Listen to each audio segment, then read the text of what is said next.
নমস্কার বন্ধুরা, সকলে নিশ্চয়ই ভালো আছেন, সুস্থ আছেন। আমার আজকের রেসিপি হচ্ছে কলকাতার ডেকার্স লেনের মতো বিখ্যাত চিকেন স্টু। কিভাবে সহজে তৈরি করবেন তারই সহজ পদ্ধতি আজকে আপনাদের সাথে শেয়ার করছি। খুব সহজেই কিন্তু বাড়িতে ঘরোয়া পদ্ধতিতে তৈরি হয়ে যাবে। যে কোনো রকম টোস্ট ব্রেডের সাথে কিন্তু এই স্টুটা খেতে ভীষণ ভালো লাগে। গরম গরম বাড়িতে সার্ভ করুন চিকেন স্টু, আর এই সহজ পদ্ধতিতে। রেসিপিটা ভালো লাগলে অবশ্যই একটা লাইক করবেন, শেয়ার করবেন এবং নতুন বন্ধু হয়ে থাকলে চ্যানেলটাকে সাবস্ক্রাইব করে নিয়ে পাশে থাকা বেল আইকনটা অবশ্যই প্রেস করে দেবেন। আর কেমন লাগলো আমাকে কিন্তু কমেন্টস করতে ভুলবেন না। নতুন বন্ধুদের স্বাগত জানিয়ে পুরনো বন্ধুদের পাশে থাকার জন্য অনেক অনেক ধন্যবাদ জানিয়ে শুরু করব আজকের recipe. Welcome to Mimi's recipes. চলুন দেখে নিই কীভাবে তৈরি করছি আজকের চিকেন স্টু। চিকেন স্টু করার জন্য আমি এখানে চিকেন হাড় শুদ্ধ নিয়েছি, সেগুলোকে ছোট ছোট করে কেটে নিয়েছি। চিকেনটাকে ভালো করে পরিষ্কার করে ধুয়ে পরিষ্কার করে নিয়েছি। আর এর সাথে নিয়েছি একটা কিন্তু চিকেনের লেগ পিস। বাদবাকিগুলো সবটাই আমি একটু ছোট ছোট করে চিকেন নিয়েছি। চিকেনের সাথে আরও কিছু আমি সবজি নিয়েছি, সেগুলো আমি দেখিয়ে নিচ্ছি। সবজিগুলোকে কেটে রেখে দিয়েছি। নিয়েছি পেঁপেটাকেও এরকম খণ্ড করে কেটে নেওয়া রয়েছে তার সাথে গাজর, বিনস, আলু, টমেটো, ছোট টমেটো, বেবি টমেটোগুলোকে আমি অর্ধেক করে কেটে রেখেছি। আর ছোট ছোট বেবি পেঁয়াজ বা ছাঁচি পেঁয়াজ নিলেও কিন্তু হবে। পেঁয়াজগুলোকে গোটা রেখেছি। আমি কড়াইতে এবার একটু বাটার দিয়ে দিচ্ছি। অবশ্যই কিন্তু চিকেন স্টুটা বাটার দিয়ে করারই চেষ্টা করবেন। যদি সমস্যা থাকে তাহলে আপনারা হোয়াইট অয়েল দিয়েও করতে পারেন। বাটারটা মেল্ট হয়ে গেলে এর মধ্যে দিয়ে দেবো দারচিনি, ছোট এলাচ দুটো ফাটিয়ে দিয়ে দিচ্ছি, আর 3-4টে দেব লবঙ্গ। এবার এর সাথে দেব কয়েকটা গোটা গোলমরিচ। দেখুন এখানে প্রায় 6-7টা মতো গোটা গোলমরিচ দিয়ে দিলাম। এবার ফোড়নটাকে 20-30 সেকেন্ড মতো একটু নাড়াচাড়া করে নেব। এই হোল স্পাইসেসগুলো থেকে একটা সুন্দর মিষ্টি ফ্লেভার যখন বাটারের মধ্যে মিশে যাবে, এর মধ্যে দিয়ে দেবো থেতো করে রাখা রসুন। এখানে প্রায় 6-7 কোয়া রসুনকে থেতো করে নিয়েছি। রসুনটাকে হালকা বাটারের সাথে একটু নাড়াচাড়া করে নেব।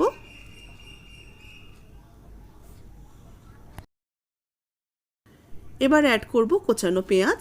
এখানে একটা মিডিয়াম সাইজের কোচানো পেঁয়াজ আমি বাটারের মধ্যে দিয়ে দিলাম। এবার এই পেঁয়াজটাকে হালকা নাড়াচাড়া করে একটু ভাজা ভাজা করে নেব। পেঁয়াজটা কিন্তু খুব বেশি ভাজা হবে না, জাস্ট একটু সাঁতলানোর মতো করে পেঁয়াজটাকে নাড়াচাড়া করে নেব। এবার অ্যাড করে দেবো আমি চিকেনগুলো।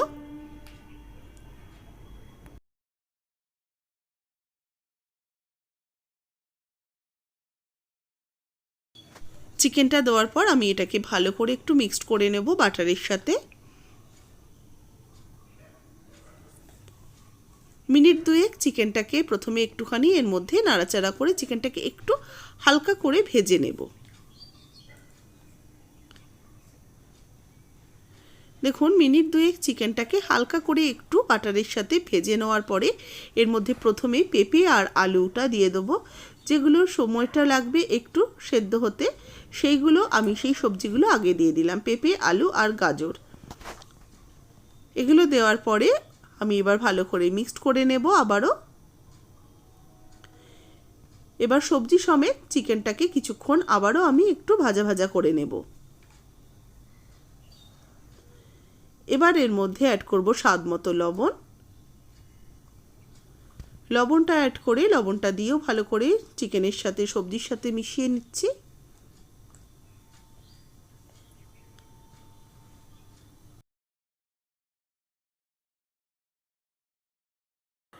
এবার আমি বাদবাকি কেটে নেওয়া সবজিগুলো দিয়ে দিচ্ছি। প্রথমে বিনস দিয়ে দিলাম, তারপরে হাফ করে নেওয়া ছোট টমেটোগুলো দিয়ে দিচ্ছি, আর গোটা পেঁয়াজগুলো দিয়ে দিচ্ছি। পেঁয়াজটা কিন্তু সম্পূর্ণ অপশনাল, দিতেও পারেন নাও দিতে পারেন। গোটা পেঁয়াজ কিন্তু খেতে ভীষণ ভালো লাগবে স্টুটা তৈরি হওয়ার পরে। এবার এই সবজিগুলো দিয়েও ভালো করে এটাকে মিশিয়ে নেব।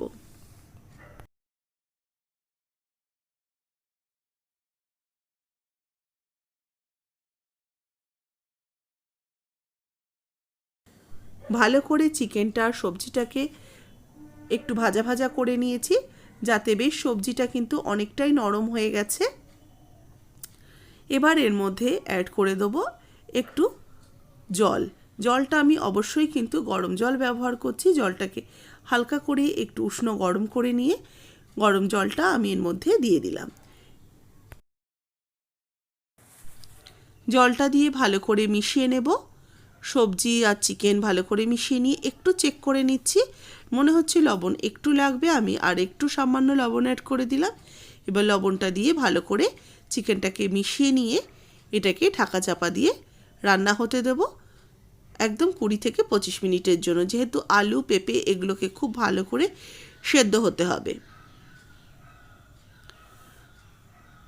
আমি মিনিট 5 পর ঢাকাটা খুলে নিচ্ছি। একটু এর মধ্যে চেরা কাঁচা লঙ্কা অ্যাড করলাম, সামান্য একটু হালকা ঝাল ঝাল ব্যাপারটা আসবে, তাহলে কিন্তু খেতে বেশ ভালো লাগবে। কাঁচা লঙ্কারও একটা মিষ্টি ফ্লেভার এই স্টুটার মধ্যে চলে আসবে। হালকা হাতে মিশিয়ে নিয়ে আবারও ঢাকা চাপা দিয়ে দেবো এটাকে। এবার আমি একদম 25 মিনিটের জন্য ঢাকা দিয়ে রেখে দিলাম। 25 মিনিট হয়ে গেছে, ঢাকাটা খুলে নিলাম।